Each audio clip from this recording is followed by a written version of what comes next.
And I think it's time once and for all that we talk about what it is to be a leader and build a big business. And I don't think nice guys finish last. Yeah. And I don't believe you need sharp elbows. And I don't think it's, you gotta be nasty. I have no idea why anybody would verbally dress down an employee in a conference room with other employees in there. There is no logical fucking sense whatsoever. All right, GaryVee's here. Hi, GaryVee. Hi. I love seeing you. I'm so happy for you. Good to see you. Okay, give us the update on GaryVee's world. Like, what's happening? What are you working on? You've got a new book.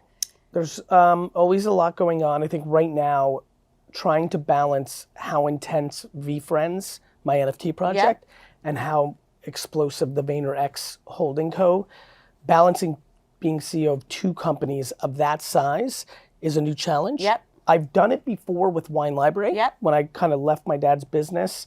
It was so emotional. It was my baby. It was my family business. I'd been there forever. And we were just starting VaynerMedia, me and AJ, my brother. And so from 2009 to 2011, I definitely ran both those businesses, but the size of both those businesses were much smaller than what I'm dealing with right now.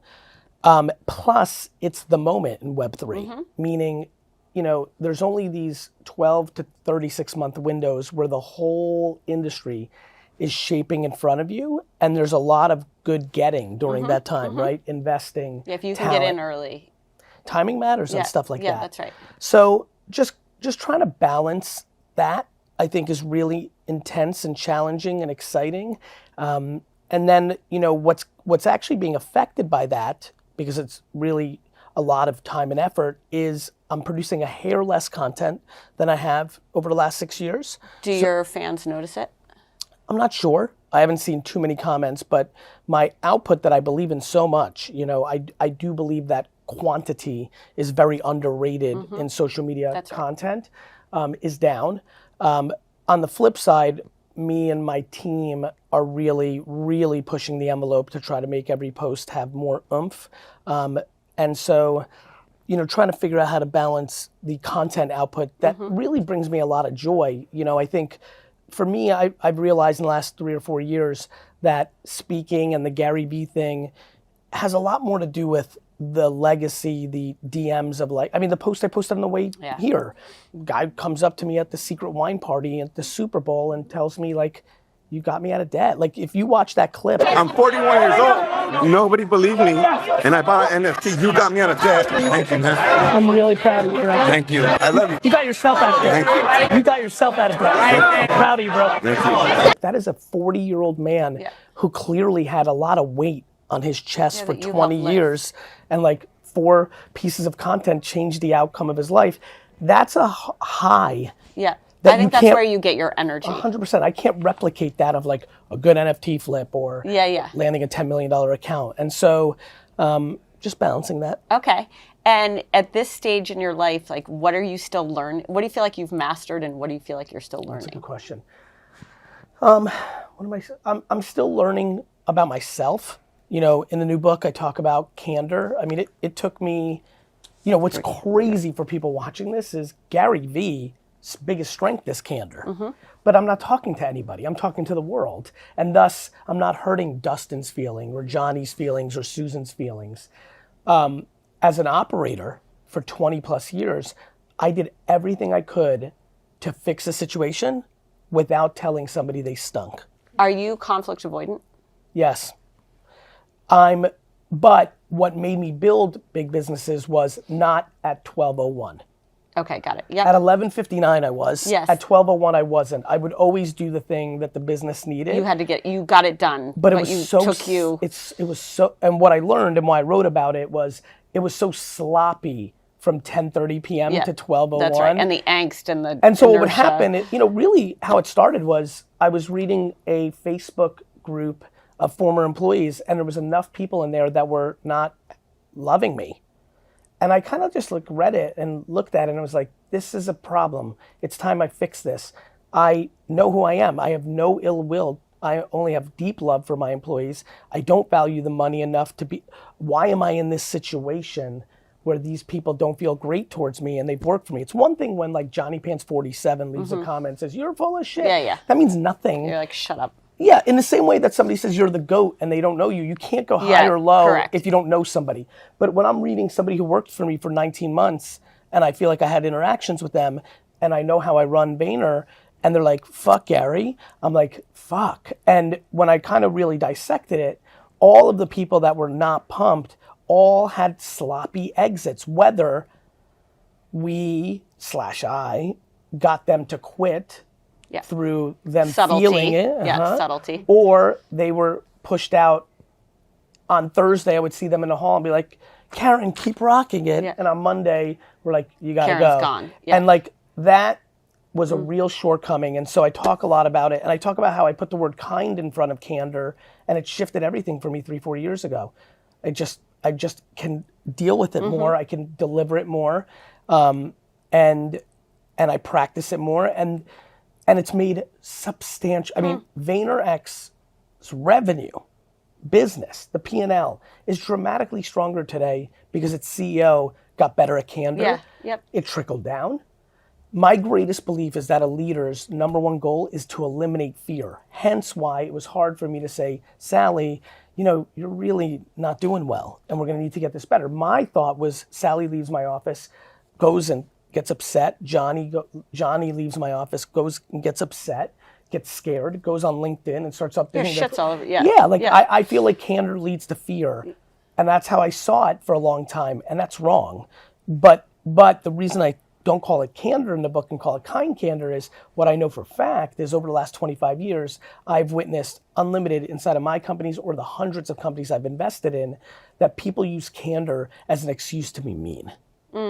Managers and bosses use, well, I'm just helping you, but they shit all over you. Yeah. Their bedside manners are atrocious. And even though they're helping you, you leave stunned, demotivated, shook, and you're out the door. And I think it's time once and for all that we talk about what it is to be a leader and build a big business. And I don't think nice guys finish last. Yeah. And I don't believe you need sharp elbows. And I don't think it's you got to be nasty. I have no idea why anybody would verbally dress down an employee in a conference room with other employees in there. There is no logical fucking sense whatsoever to ever do that. I think what's hard about soft skills is that soft skills require you to not only think about the person, but also manage your own ego in the process. Like when you think about this, number 11, humility, is impossible.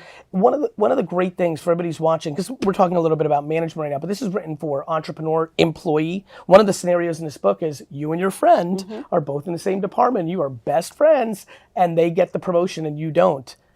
That has ruined a lot of great friendships. Why? Both of you are going to move on to different companies anyway. Why would you burn a bridge? You're not the same person. Yeah, it's like at 24 when Sally gets in, not you, but you've been awesome friends since college for 2 years because you met at the office a year in, you're living together. This is all stuff that I'm sure resonates very well with in here because our companies have had similar paths. Like you don't have the humility to be. First of all, I talk about something very important. A human being made a subjective opinion that Sally's slightly better than you, which doesn't mean it's true. Right. That's I just mean, I've that been one wrong a person's million opinion. times, and I have great emotional intelligence. So why are we, like, don't get your feelings caught up. This is why I hate school. School trains people to believe in subjective opinions. Sure, as law. Grades every 90 days. And you just become a fucking robot. You just, like, play within a system, and we, like, lose sight of the bigger stuff. So humility is a huge one, a huge one. For content producers that are watching, one of the reasons I always talk about don't give a shit about the comments, it's not actually because of the hate. People think most of me talking about that is about the trolls, the hate, the negativity. I actually think the positivity is actually more dangerous. Once you get high on your own supply, it's over. You become really vulnerable. And so for me at this point in my career, because I do have a lot of love coming my way, you know, I'm so glad I trained myself to not hear it one way or the other because it keeps you humble and grounded and keeps you curious. You know, curiosity, I think, is a massive thing for success. Well, if you think you're the GOAT, you don't think you have to put in the work to be curious. You know how many Instagram goats are not putting in the work for Web3 and are going to get passed by? You know how many Instagram goats didn't listen to me when I talked about TikTok and let it go by? Like, lack of humility and curiosity will keep you stuck in your spot forever. Yeah, that's right. I also think caring is a big piece of it. Like, we had someone pretty senior leave last week, and the person did not say goodbye to anyone in their peer group. Which Were they I was upset? like, Were they I upset don't about know. leaving? That's what I'm trying to figure out. I'm like, that's listen, a pretty big statement. I don't know what is it. I don't even know if an Irish exit is like a bad like term. I don't know what the current politically correct statements are. I bet We're you good with probably that, right? can't say We haven't we're canceled good. that, right? Yeah, I'm good with that, right? Yes. But whatever that is, Why would Irish people leave early though? I have no idea where that What bullshit. is that about them? All I know is, let's just call it a GaryVee exit, because Okay. I've lived it my whole life. I did it this weekend at NBA All-Star. Yeah. I You're like, literally just left snuck out Tyler. the back. Just left. Yeah. Just have no interest in the goodbye. And so, maybe that's the corporate version of that. Like, I'm pretty I don't want to sit on this couch and be a hypocrite. I feel like I don't think that would be the way I would roll in that environment. But I definitely think that people sometimes just, They're like, we're done. Yeah. I'm done. And you may hear from that person in a month. Later. Yeah. Yeah, no, I think it's thing. interesting. And that's the thing. I'm very big on this. The lack of, I think having the ability not to judge might be the greatest gift of all time. Like when you just told me that, my brain immediately went into what's going on with them, Yeah. right? It's never about you. And that's where, if like people ever figure that out, then you can have a really happy society. Yeah. People completely believe that other people's actions have something to do with them. It doesn't. It's like, I call it like the 8th grade zit rule. Okay. So in 8th grade, when you got a zit, you were like so fucking petrified to go to school. Yeah, everybody's The going night to see before, it. It was You're trying every product imaginable. I went through puberty pretty late and got all my zits in like college, which really fucking sucked. Yeah. But like it wasn't too bad. But like I was good in high school. But like I know that feeling. And my point to everybody is, everybody's worried about their zit. Yeah.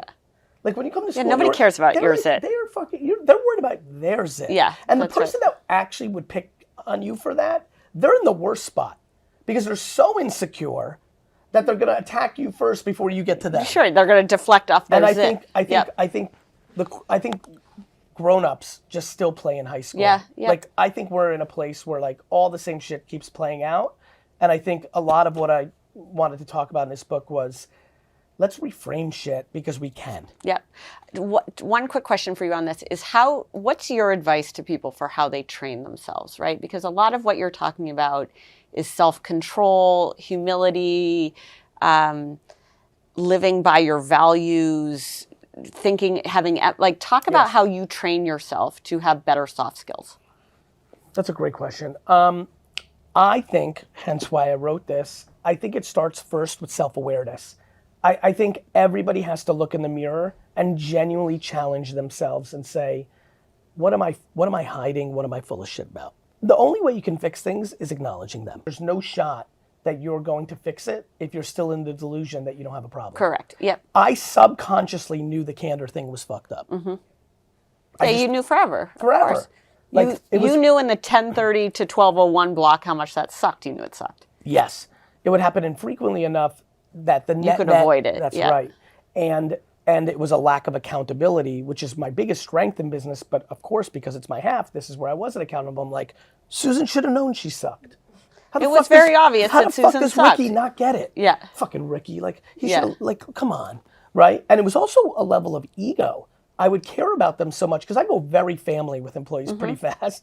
Like, I thought, well, they'll be better with me. Ricky stinks, so he might as well work here because he's definitely not going to do well out there. Yeah, that's right. So there was a level of ego in it. Also, I can save Ricky. Oh my God! The whole meme of like the girl that tries to fix the bad boy. Yeah.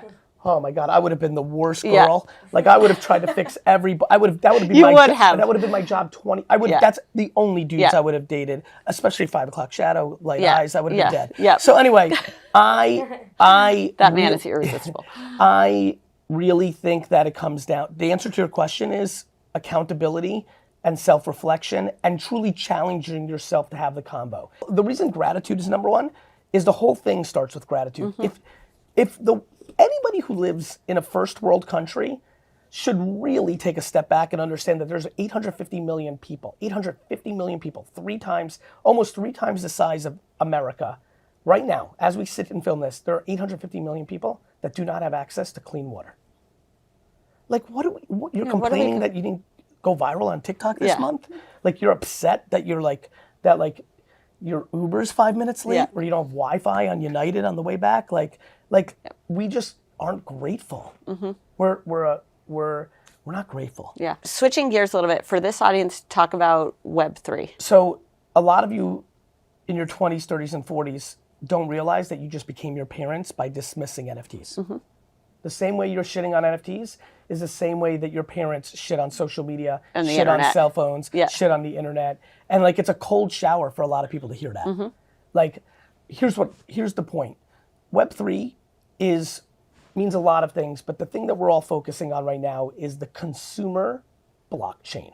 The blockchain is confusing to people because people bring their internet brain to the blockchain. The blockchain is different than the internet. It's decentralized servers versus centralized servers. It allows for ownership. The internet doesn't. The joke of, well, I'm going to right click and save it. Well, I could take a photo with that dog in here and make pretend it's mine. Oh, by the way, Web 2 social media, people make way more pretend of owning something than on Web 3. Sure. Because on Web 3, I can look up if your NFT in your bio is something you own. In Web 2 social media, the guys that go out on a Thursday night in Vegas or LA, stand next to an expensive car and try to claim it their own is much higher than people talk about. Fake watches, fake handbags, like there's a lot of fronting. It's almost like Web3 is the antidote to it 100% Web 2. Yet everyone's making the hot take joke that you can right click and save, which is the ironic part of the whole thing. Humans talk a lot, we write a lot, we do a lot of things, but the number one way that human beings communicate is through the things they buy. It is the number one thing. The entire globally, the entire fashion industry would not exist if people didn't need to communicate through their purchases. Once people understand that truth, why somebody buys a Mercedes-Benz, why all of us are literally wearing the clothes we're wearing right now, the haircuts we have, the facial hair, like all of it, we need to communicate. NFTs are going to create the biggest economic reality of our need to communicate. The reason kids want Fortnite skins is to flex in their world. Their world is Fortnite. Why does somebody want a blue check? Why do people come here and say, hey, now I work here, can I get a blue check? Instagram world. That's a digital thing. You don't own that. You don't even own that. You're renting that from Instagram. But why do you want it? Why do you want 1 million followers? Why do you want it? We're living in a digital world. And the next step of that is ownership. But right now, everyone's focus is on the collectability and the art part with a hint of utility. What's going to happen over the next decade is it's going to be utility. That's where you'll see the blockchain really shine. It will be utility with a hint of collectability. Okay, so give an example of that. You buy a Louis Vuitton bag and they give you a receipt, but it's an NFT. That's utility. You've got to get a receipt. But that piece of art was done by a young female artist that 7 years later got famous, and now your receipt is worth $8,000 and you sell it. That's taking a mundane piece of paper, throwing garbage. Madison Square Garden, not too far from here. 6 years from now, you go to the game, it's not a QR code, it's an NFT. The NFT read it, it's a collectible. That night, the Bronny drops 90 points in the garden and everybody goes crazy. Now that becomes a collectible. Yeah, sure. You're leaving the garden and you're getting offers for $400 for that NFT because it's a collectible. But it was a utility. It got you into the place. Your triple bracelet at Coachella, it's an NFT. 6 years later, people are collecting so there's a hint of collectability, but it was utility. And the reason that's going to happen is for Coachella, instead of bullshit bracelets, an NFT with some design on it, and then you sell it for $800, they're getting great margin. They're getting 10% royalties.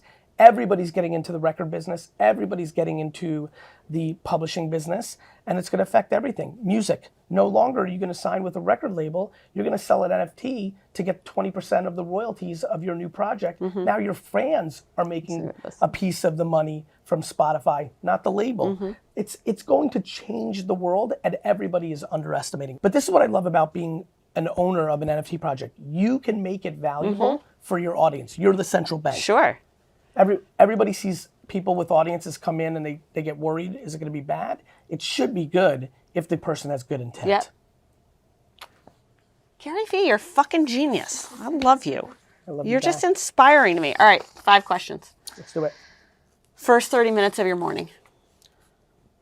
Pretty mundane. In the first 30 minutes, I'm doing like, shower, poopy, brush my teeth. Shower, shave, you're not shaving. I don't shave often, but like, yes. Coffee?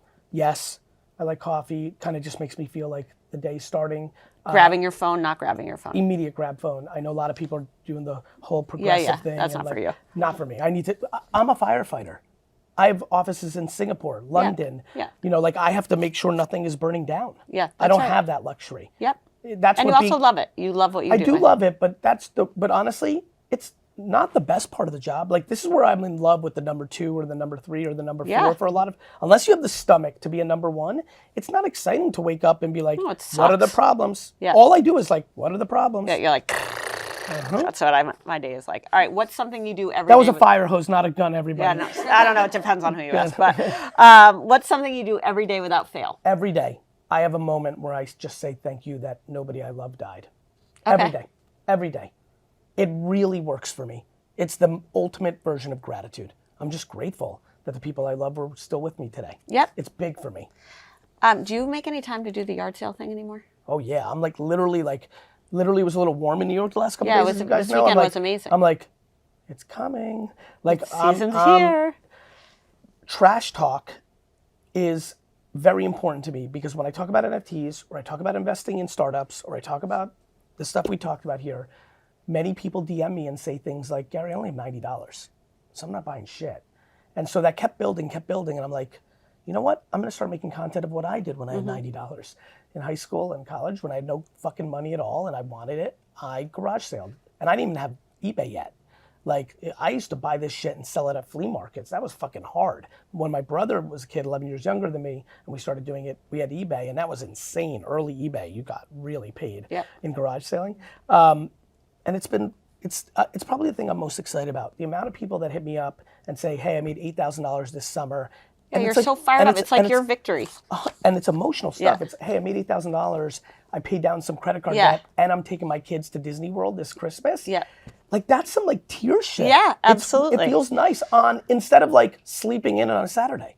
I think that you are such a hunter. When I think about you, I think you're such 100%. A hunter. You're just a 100%. Hunter.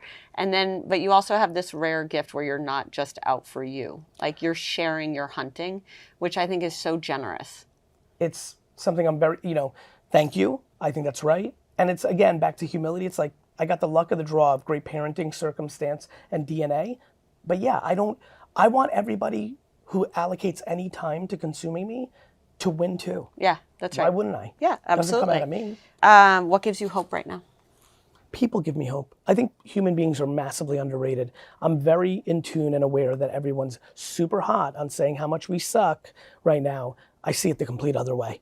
I think that people are grossly underestimated. Every day there are trillions of people doing wonderful things for other people.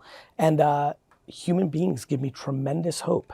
We are infatuated with nitpicking what somebody else is doing poorly. We've become in love with pointing fingers. We love slinging shame. And it's really unfortunate because most people are really coming from a good place. And I hope we get to a different energy around this issue. What's a business you're investing in now besides NFTs? NFT infrastructure. I'm pot committed. You're all in. I'm pot committed Web3. I don't play poker, but I'm dangerous enough to know that I don't know this, but I know real poker players can look at the board and know they have the best hand, the nuts, right? Mm-hmm. That's how I'm playing Web3. This is the best You're hand. All in. This is Gary's bet. I'm 100% sure. I need to learn. Here's the thing. Even if all of the bets lose, I need to learn everything. Yeah, you're like, because the tuition. entire world is going to be. It's tuition. Yeah. That's awesome. Mm-hmm. All right, GaryVee, thanks for doing this. Thanks for I appreciate you so much. Great to see you. Congratulations. So